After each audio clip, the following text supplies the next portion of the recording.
Welcome to Guest's interview compilation, recorded live at the London Excel Expo, where innovation, learning, and forward-thinking ideas come together.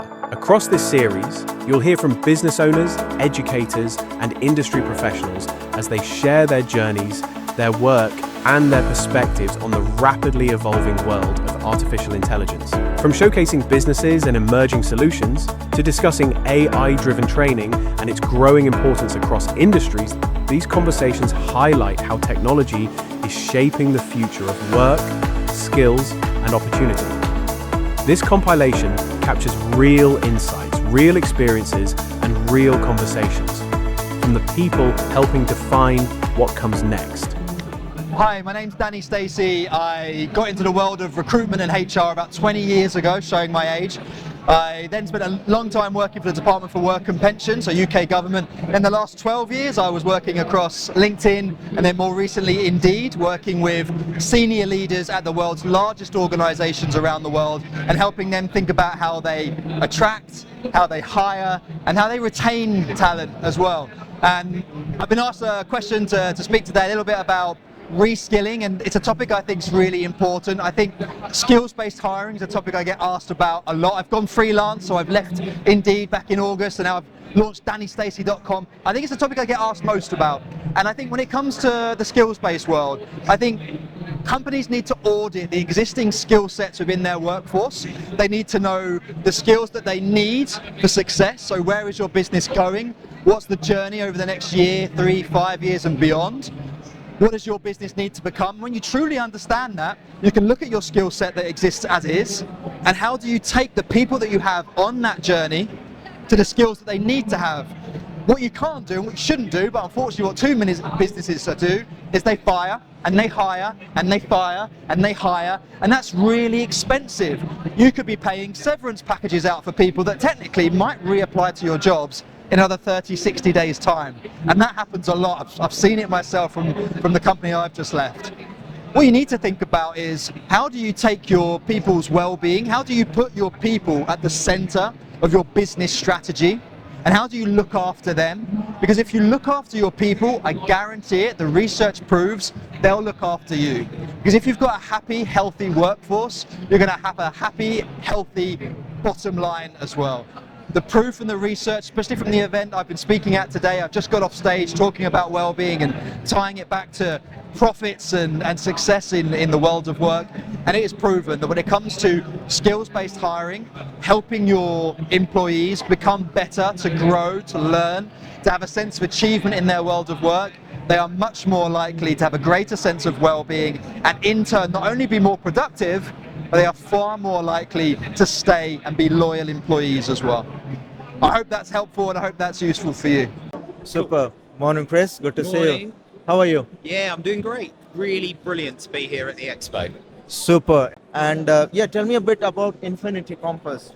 Okay, so Infinity is about unlocking the potential of individuals and teams and talent. So we help people bring that passion, the real passion that's inside them, out.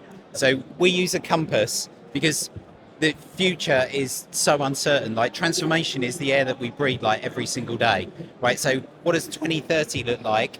What does 2028 look like? Therefore, what should we be doing in 2026? So a compass helps. Walk backwards. Yeah, a compass helps because the future is so uncertain. It's a bit like a fog, like a mist. And how do you see more in the mist? Well, you have to be brave, courageous, and get out there. And a compass can help you navigate. North, your North Star, what gets you out of bed, what are your strengths, what's your superpower, what can you bring to the world, to commercial proposition. South, your strategy and your structure to do something about it and go after it. And then you need to do 2 other key things. You need to engage towards the target and manage your well-being, manage your confidence. Wow, that's powerful. Yeah, so what we then do is we do that coaching one-to-one, absolutely, but also in groups. Because going on this journey collectively is much more fun. Also means you've got something kind of like that tough love.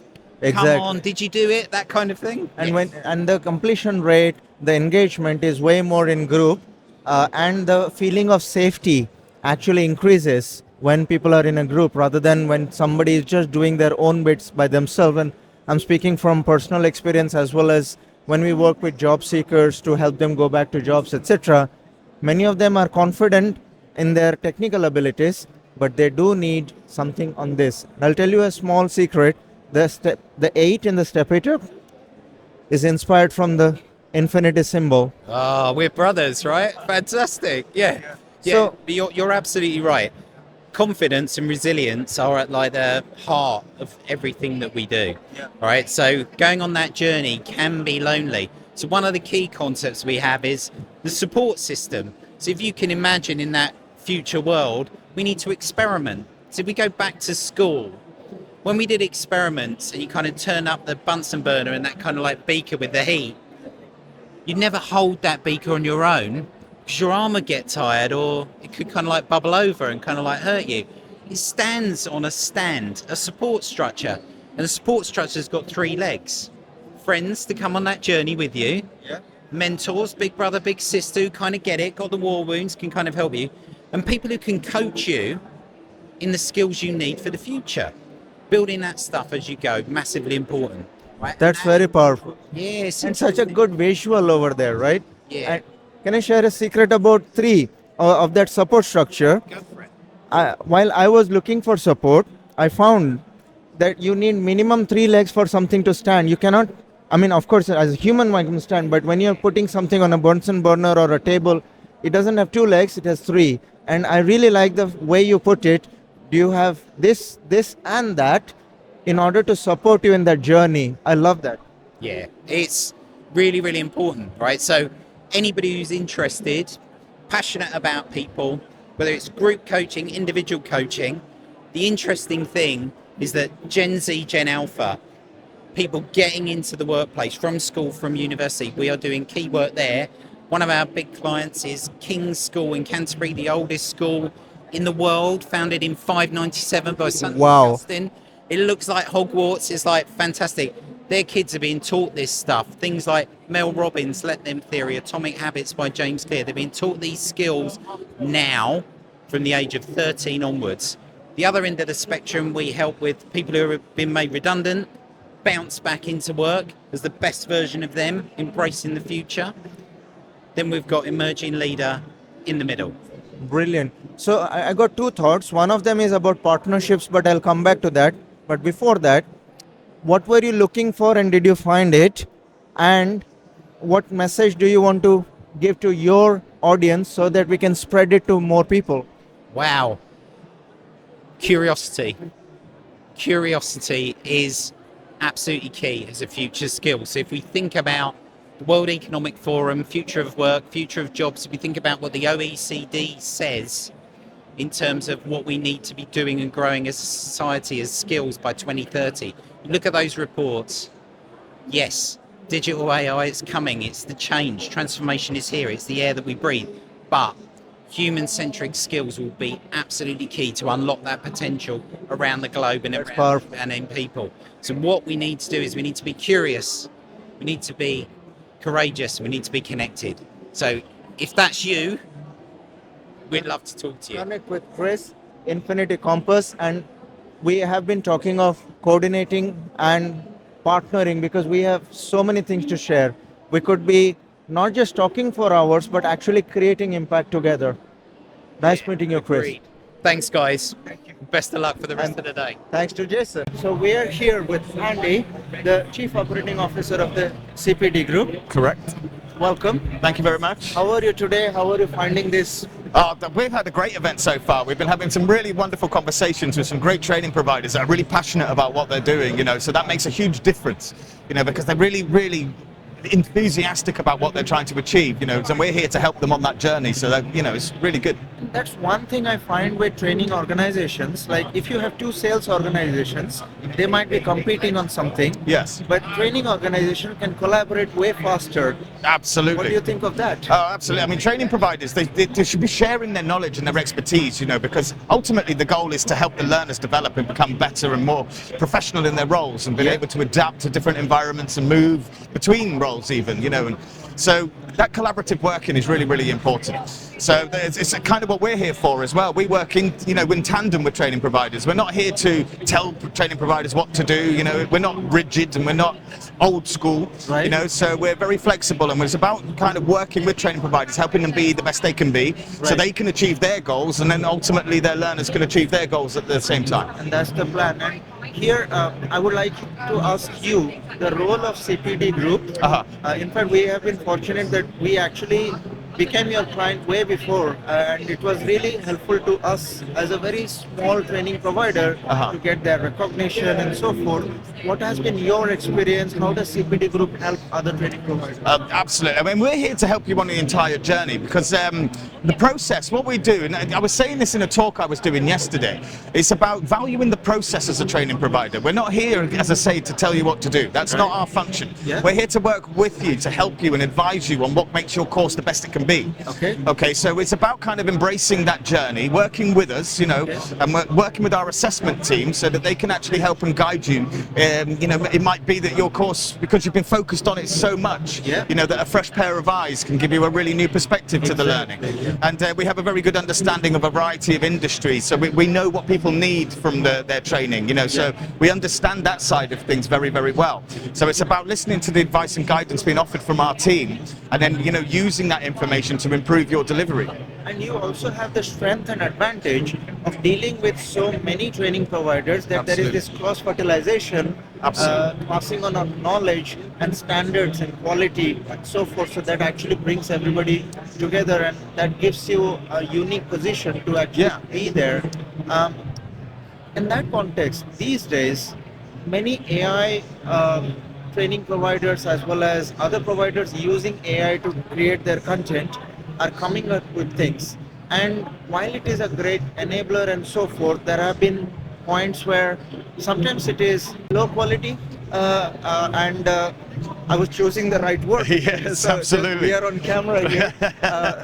Very low quality project, but at the same time, many people have told me that using AI in the right way, they have created very high quality content, sometimes even very inclusive for somebody on the spectrum, or someone with somebody who needs subtitles, somebody who needs a specific accent. I mean, many times my accent is misunderstood by so many tools, and there are tools which can actually customize to that and so forth.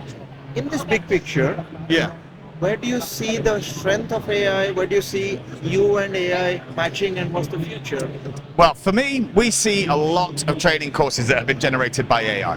Now, as you quite rightly said, it is a fantastic tool, right?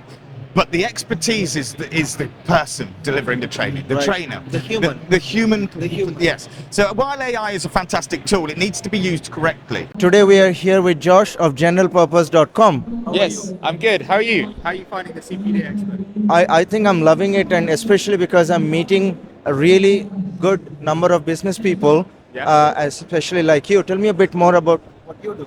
Yeah, so a bit like you guys, we do AI training for businesses. We've been going about 2.5 years now. And I'd say how we're different. So all of our training is bespoke to our clients' most valuable potential use cases, their data, their workflows. It's typically all in person as well. So we really focus on that kind of in-person. That's powerful. Delivery model.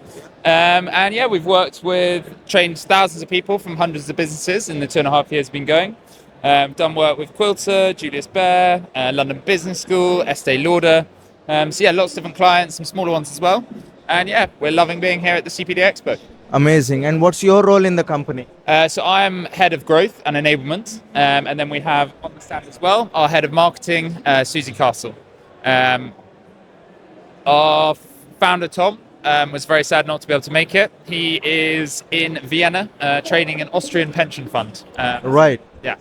And in Step It Up, we do some of the training which are government funded. Yes. And we always keep looking for partnerships. Okay. Because I'm a believer that I don't know what I don't know, Yes. but there are other people who know it. And so I focus on my skill set. Jason here, he teaches software development, and of course is a superstar with the camera. Yes. And are you looking for partnerships? Does it help you? How does that work?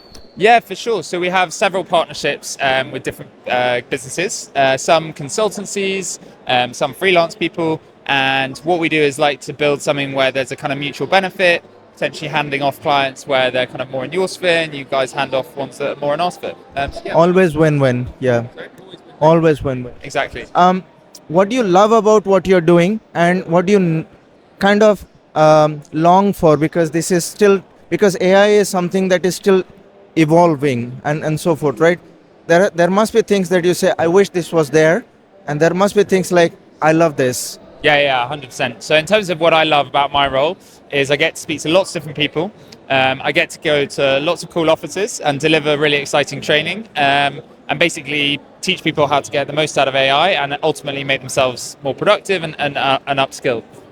In terms of what I kind of long for is some of the messaging around AI is going to take people's jobs and things like that. We are, as a business, are a big believer in the kind of human in the loop. And actually the upskilling people is going to mean that they kind of avoid that whole AI take your jobs narrative. We're also big believers in the kind of ethics and sustainability angle. So things like spotting bias, mitigating hallucinations. And I wish more people understood that that's really important, when interacting with these AI products. So, according to me, that's not just powerful, that also shows that as a professional, Josh, and as a company, you guys are able to not just understand the market, you're understanding your customers and users pretty well, because you really formulated it from that perspective. So thank you for sharing. And I really look forward to partnering, growing together, because there is a lot we could do together. Yeah, 100%. Really appreciate your time. Too. Yeah, thank you. Hi, my name is Kaisa, and I help professionals, leaders to upskill, to invest in training, which is investing really their future. There can be a lot of different trainings. Now people want to be AI fluent or know like all the tech, but also we have a lot of human characteristics, those called soft skills, what I consider as hard skills that are now looked for. So how can leaders be good leaders to retain their talents and really have them to follow the company mission, how they want to transform and change the world, which is now a little chaotic. So I help people to find what they want to upskill for, looking at their career plan, looking at the business and the future. So what are the areas they really want to invest in? I've been doing that myself and helped over 3,000 experts from more than 50 nationalities. So I can see like many people are doing that. Not only me, not only you, but it's a worldwide phenomenon to invest in their future. How is it going for you today? What are you finding here? And how is it? I mean, it's like every exhibition where you get a good mix of people that are just having a quick wander around, and then you get the people that are here to make serious connections, which is obviously why we're here. And where is the serious connection for peer-to-peer? Because I've heard you guys do amazing work, so tell me more. Yeah, well, I guess there's two types of serious connection. Business founders who want to spend time with other founders, Right. and business coaches who want to run a board of happy founders and help them drive and scale their businesses forward. Amazing. Both of them are really important.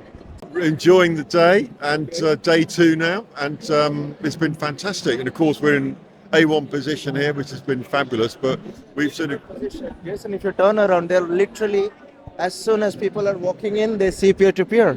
Wonderful. the people where they are on the playground today, and they may be on a tightrope or juggling, or on the merry-go-round. I love this visual. Yeah, so this is one of our key attributes that help us understand where our business leaders are, and it creates great conversation. But we've had a wonderful time. When I came this morning, I was walking past and I picked up some leaflets.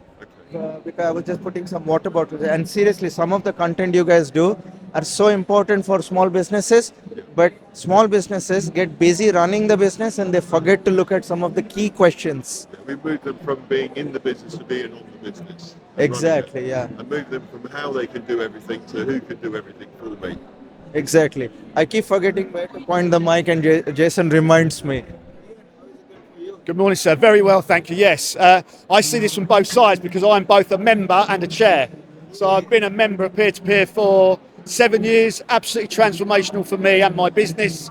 Happily exited at the start of this year, And I took last year out of that business to start building the board up in Luton in Bedfordshire. So we've now got a really happy group of businesses every month that meet there.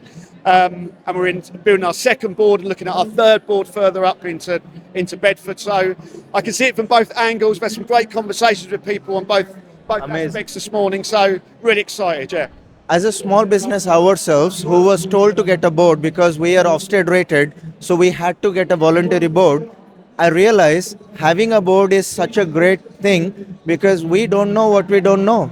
And we need to have people who can guide us from a different perspective, because sometimes the founders might be just... We get stuck and we get overwhelmed. We're not sure, what the next move is often. We second guess ourselves. We wake up at 3 o'clock in the morning. What do I do here? Having a group of people to sit down with each month and just get that off your chest in a confidential environment, just to be able to get that off your chest, have those conversations, have other people give you experience that they've had, pick on that wisdom that they've had, it just gives you peace of mind, and it challenges you as well. It makes you get better and improve what you do personally and professionally. And more importantly, we are not going to do the same mistakes. Hopefully better mistakes, but not the same mistakes. Experience is learning from your own mistakes. Wisdom is learning from someone else's mistakes. So we can learn by other people's wisdom rather than our own experience. Save us a load of time, make us a load more money, keep us a lot more happy. Thanks, Ian. Cheers. Thanks, Simon. Yeah. So what we do is Shape You Training and Consulting. The co-founder and the director is Derwin McPherson. He is basically who has been in the Shape You business for over 5 years. Okay. And we work internationally, so we do in the Caribbean and we do it in the Middle East as well, which is specifically Kuwait and Qatar, where we work with entrepreneurs, early startup founders, to small, medium-sized businesses between the first 5 years. Any business below 5 years, that's what we work with. That's a powerful space because many businesses in that time struggle. Not just struggle, they can die.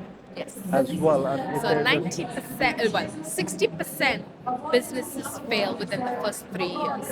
Unfortunate but true. Yeah. So what we try and do is help those small businesses or startup businesses thrive and make it through the threshold of 5 years at least. That's very powerful. Yes. Yeah. Be doing compliance training and they have a VR set. Somebody is trying out the VR set, probably the instructor, and it is so powerful. The use of technology in I was just showing the VR set.